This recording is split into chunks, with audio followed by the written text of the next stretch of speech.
Welcome back to my channel. അപ്പോൾ ഇന്നത്തെ ക്ലാസ്സിൽ നമ്മൾ എടുക്കാൻ പോകുന്നത് 10ാം ക്ലാസ്സിൽ വീണ്ടും പഠനം 10ാം ക്ലാസ് വീണ്ടും എഴുതുന്നവർക്കുള്ള തുല്യതാ പഠന ക്ലാസ്സിലെ പഠിതാക്കൾക്കുള്ള ഒരു ക്ലാസ്സാണ് കേട്ടോ. അപ്പോൾ നിങ്ങൾ ഹിന്ദി ബുക്കിലെ റഹീം കബീർ തുളസി എന്ന ഒരു കവിതയാണ് ഇവിടെ എടുക്കാൻ പോകുന്നത്. അപ്പോൾ ഇതിന് മുന്നേ നിങ്ങളുടെ 2 ചാപ്റ്ററുകൾ എടുത്തിട്ടുണ്ടായിരുന്നു. ഒന്ന് പൗതോങ്കി പീഡിയം, അതുപോലെ ബൂഢ കുത്ത എന്ന 2 ചാപ്റ്റർ. അപ്പോൾ അതിലൊക്കെ കൂടുതലായിട്ടും ആളുകൾ എഴുതിയിട്ടുണ്ടായിരുന്നു കബീർ, തുളസി, റഹീം എന്നിവരുടെ അസൈൻമെൻറ്റ് രൂപത്തിൽ തരാൻ വേണ്ടിയിട്ട്. അപ്പോൾ ഇതൊരു ഷോർട്സ് ആയിട്ട് ഞാൻ അതിൽ അയച്ചിട്ടുണ്ടായിരുന്നു. അപ്പോൾ അത് ആവശ്യമുള്ളവർ സെർച്ച് ചെയ്യുക. അതുപോലെ റഹീം കബീർ തുളസി എന്ന ഒരു പോയം കൂടാണ് ഇന്ന് എടുക്കാൻ പോകുന്നത്. അപ്പോൾ ഇതെല്ലാവരും സബ്സ്ക്രൈബ് ചെയ്യാത്തവരാണെങ്കിൽ സബ്സ്ക്രൈബ് ചെയ്യുക. അതുപോലെ തന്നെ എല്ലാവരിലേക്കൊന്ന് ഷെയർ ചെയ്യുക, താഴെ കമൻറ്റ് ചെയ്യുക. ഇനി ബുക്കിലേക്ക് നോക്കൂ. തരുവർ ഫൽ നെഹീം ഗാത്ത് ഹേ. ഇങ്ങനെ പറഞ്ഞാൽ എന്താണ്? മരങ്ങളുടെ പഴങ്ങൾ കഴിക്കാറില്ല. അടുത്തത് സറുവർ പിയാഹിം ന പാനി. ഇങ്ങനെ പറഞ്ഞാൽ കുളങ്ങളും തടാകങ്ങളൊക്കെ എന്താണ്? കുളത്തിലെ വെള്ളം കുടിക്കാറില്ല. പറഞ്ഞാൽ എന്താണ്?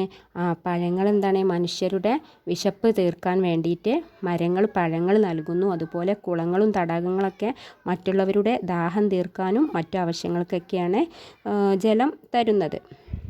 രണ്ടാമത്തെ വരി നോക്കൂ. കഹീം റഹീം പർക്കാജ് ഹിത്ത്. പർക്കാജ് പറഞ്ഞാൽ എന്താണ്? ഉപകാരം എന്നാണ്. അപ്പോൾ റഹീം പറയണേ മറ്റുള്ളവരുടെ ഉപകാരത്തിന് വേണ്ടി. സമ്പതി സംജഹി സുജൻ. ഇവിടെ സുജാൻ പറഞ്ഞാൽ എന്താണ്? നല്ല മാന്യമായ സത്യസന്ധനായ വ്യക്തി എന്നാണ് പറയുന്നത്. അതായത് സമ്പതി സംജഹി സുജൻ. അപ്പോൾ റഹീം എന്താണ് പറയുന്നത്? നല്ല ബുദ്ധിമാന്മാരായ മനുഷ്യരെന്താ ചെയ്യുക? അവരുടെ സമ്പത്ത് മറ്റുള്ളവർക്കായിട്ട് സൂക്ഷിക്കും. അതാണ് ഈ ഒരു പഴങ്ങളിലൂടെയും ഒരു വെള്ളത്തിലൂടെയും നമുക്ക് പഠിപ്പിച്ചു തരുന്നത്. അടുത്ത വരി നോക്കൂ. റഹിമൻ വേ നർമർ ചുക്കേ. ഈ വരികളിലൂടെ റഹീം എന്തൊക്കെയാണ് പറയുന്നത്?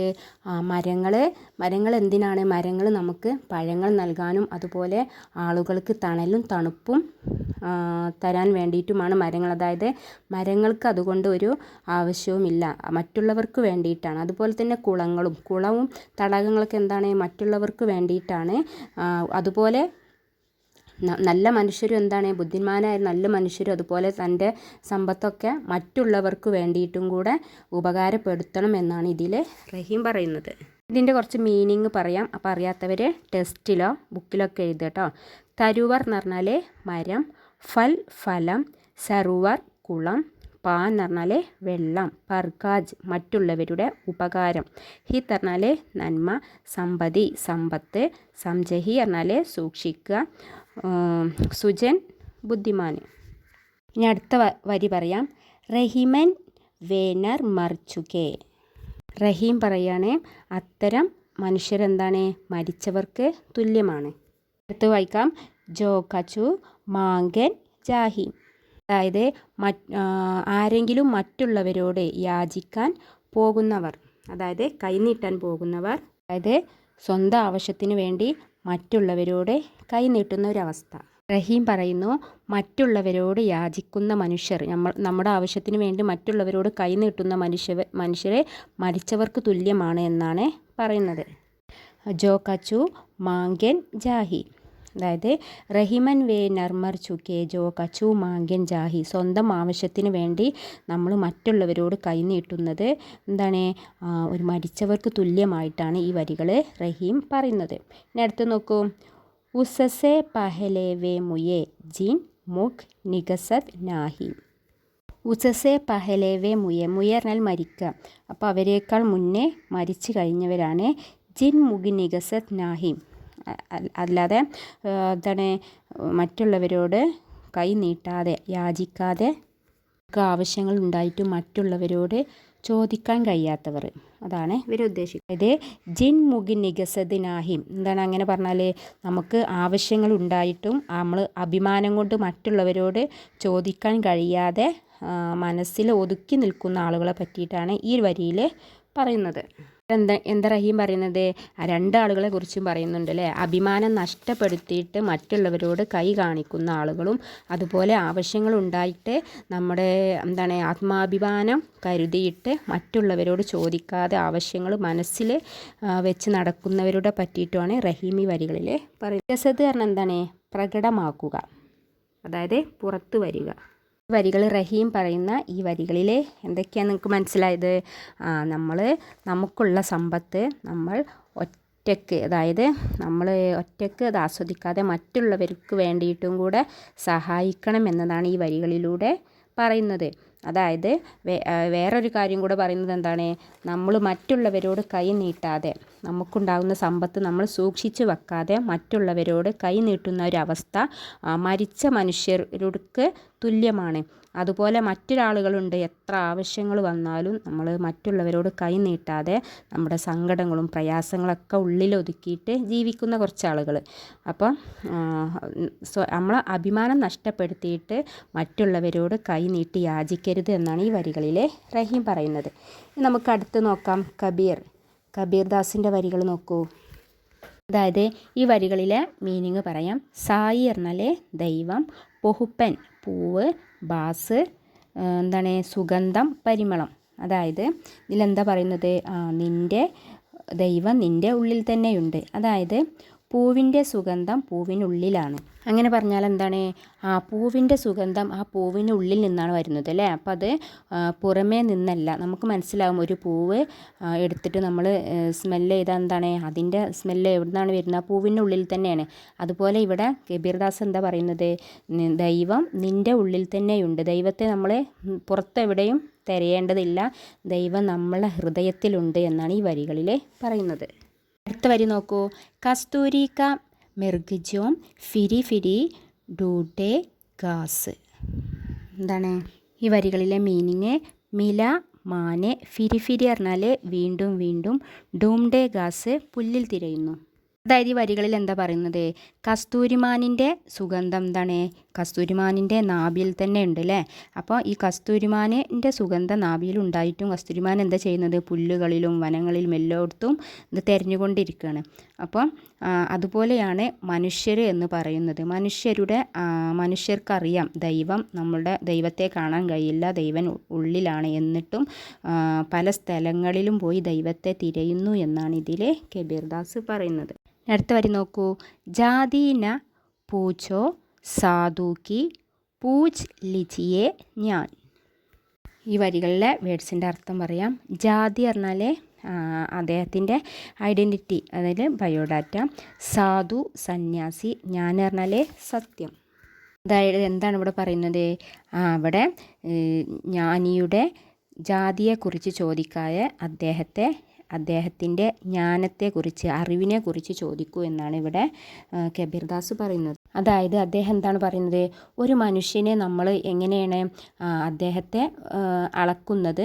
അദ്ദേഹത്തിൻ്റെ ജാതിയോ, അതായത് അദ്ദേഹം ഏത് ഇതിൽ ജനിച്ചതാണോ അതൊന്നുമല്ല നമ്മൾ നോക്കേണ്ടത്. അദ്ദേഹത്തിൻ്റെ നന്മയും അതുപോലെ അദ്ദേഹത്തിൻ്റെ അറിവൊക്കെയാണ് നമ്മൾ നോക്കേണ്ടത് എന്നാണ് ഇവിടെ പറയുന്നത്.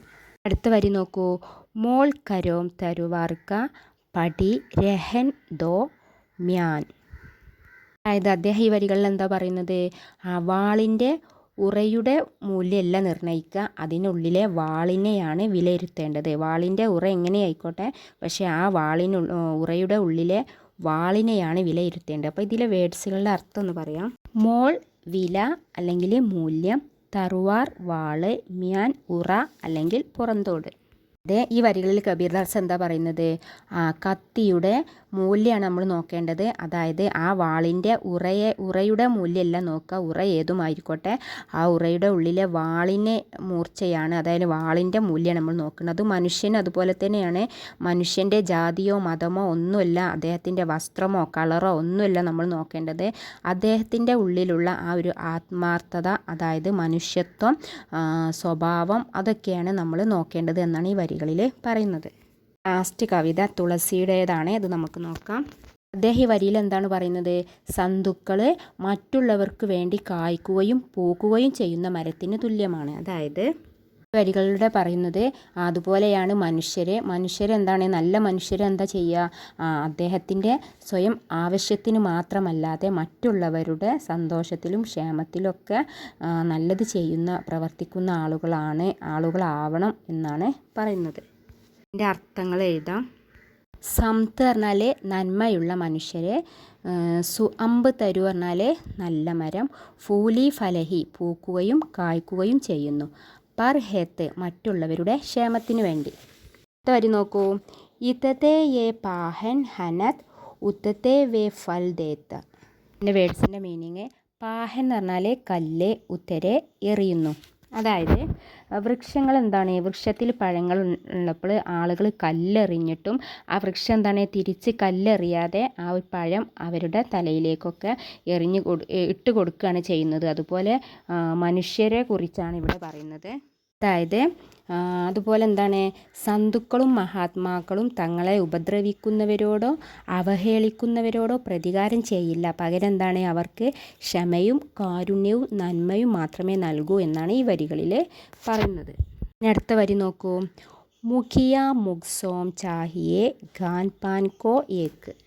അതായത് എന്താണ് പറയുന്നത്, നേതാവ് എന്ന് പറഞ്ഞാൽ എല്ലാവരുടെയും വായ പോലെ ആയിരിക്കണം, ഭക്ഷണം എല്ലാവർക്കും തുല്യമായിട്ട് കൊടുക്കുന്നവൻ ആയിരിക്കണം. വേർഡ്സിൻ്റെ മീനിങ് പറയാം. മുഖിയ നേതാവ് അല്ലെങ്കിൽ തലവൻ, മുഖ് വായ, ഗാൻപാൻ എന്ന് പറഞ്ഞാൽ ഭക്ഷണപാനീയങ്ങൾ, ഏക്ക് ഒരുപോലെ.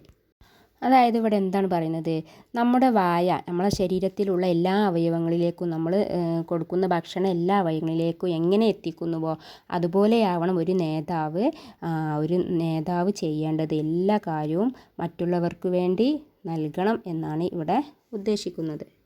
നേതാവ് തനിക്ക് മാത്രമായിട്ട് ഒന്നും സൂക്ഷിച്ച് വെക്കാതെ അതെൻ്റെ താഴെയുള്ളവർക്കും സമൂഹത്തിനു വേണ്ടിയിട്ട് ദാനം ചെയ്യണം, ചിലവഴിക്കണം എന്നാണ് ഈ വരികളിൽ പറയുന്നത്. ഇനി ഇതിൻ്റെ ലാസ്റ്റ് വരി നോക്കാം.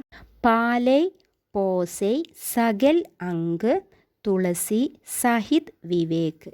അതായത് ഈ വരികളിൽ തുളസിദാസ് എന്താണ് പറയുന്നത്, നല്ല ആളുകൾ നമ്മുടെ ശരീരത്തിലെ ഓരോ അവയവങ്ങളെയും സംരക്ഷിക്കുന്നത് പോലെ തന്നെ എല്ലാവരെയും സംരക്ഷിക്കും എന്നാണ് പറയുന്നത്. അപ്പോൾ ഇതിൻ്റെ വേർഡ്സ് ഒന്ന് നോക്കാം, മീനിങ്. പാലൈ പോസൈ സംരക്ഷിക്കുക, സകൽ അങ്ക് പറഞ്ഞാൽ എല്ലാ അവയവങ്ങളും, സാഹി യോഗ്യനായ, വിവേകമുള്ള, വിവേക് നീതി. എന്താണ് പറയുന്നത്, നേതാവ് എന്ന് പറഞ്ഞാൽ സ്വന്തം ആവശ്യങ്ങൾ മാത്രം നിറവേറ്റാതെ ബാക്കിയുള്ളവർക്കും കൂടെ ഉപകാരം ചെയ്യുന്ന, താഴെയുള്ളവർക്കും സമൂഹത്തിനു വേണ്ടിയിട്ട് കഠിനാധ്വാനവും എല്ലാം സമർപ്പിച്ച് എല്ലാ കാര്യങ്ങളും ചെയ്യുന്ന ഒരാളാവണം നേതാവ് എന്നാണ് ഈ വരികളിൽ പറയുന്നത്. അപ്പോൾ ഇത്രയാണ് കേട്ടോ ഈ ഒരു ചാപ്റ്ററിൽ എടുത്തിട്ടുള്ളത്. അപ്പോൾ നിങ്ങൾക്കിത് ഉപകാരപ്പെടുകയാണെങ്കിൽ നിങ്ങൾ എല്ലാവരിലേക്കും ഒന്ന് ഷെയർ ചെയ്യുക. ഇനി ഇതുപോലെ തന്നെ ഇതിൻ്റെ ബാക്കി യൂണിറ്റുകളും അപ്ലോഡ് ചെയ്യുന്നുണ്ട്. അപ്പോൾ ഇതെല്ലാവരും ഒന്ന് പഠിച്ച് വെക്കുക. ചാപ്റ്ററിലെ എക്സാമിന് ഇമ്പോർട്ടൻ്റ് ആണ് ഈ കബീർദാസ്, തുളസീദാസ്, അതുപോലെ തന്നെ റഹീംദാസ് ഇവരുടെ പറ്റിയിട്ടുള്ള വരികൾ ചോദിക്കാറുണ്ട്. അപ്പോൾ ഞാൻ ഇതിൻ്റെ വരികളുടെ ഈ രണ്ട് വരികളാണ് ഈ ഒരു കവിത. ഈ രണ്ട് കവിതകൾ വെച്ചിട്ട് ഒരു വീഡിയോ ചെയ്തിട്ടുണ്ടായിരുന്നു. അപ്പോൾ എക്സാമിന് ചോദിക്കുക, അതുപോലെ അസൈൻമെൻറ്റ് രൂപത്തിലൊക്കെ എഴുതാൻ പറ്റിയ ഒരു വീഡിയോ ആണ്. അപ്പോൾ നിങ്ങളിതെല്ലാവരും ഉപകാരപ്പെടുത്തുക.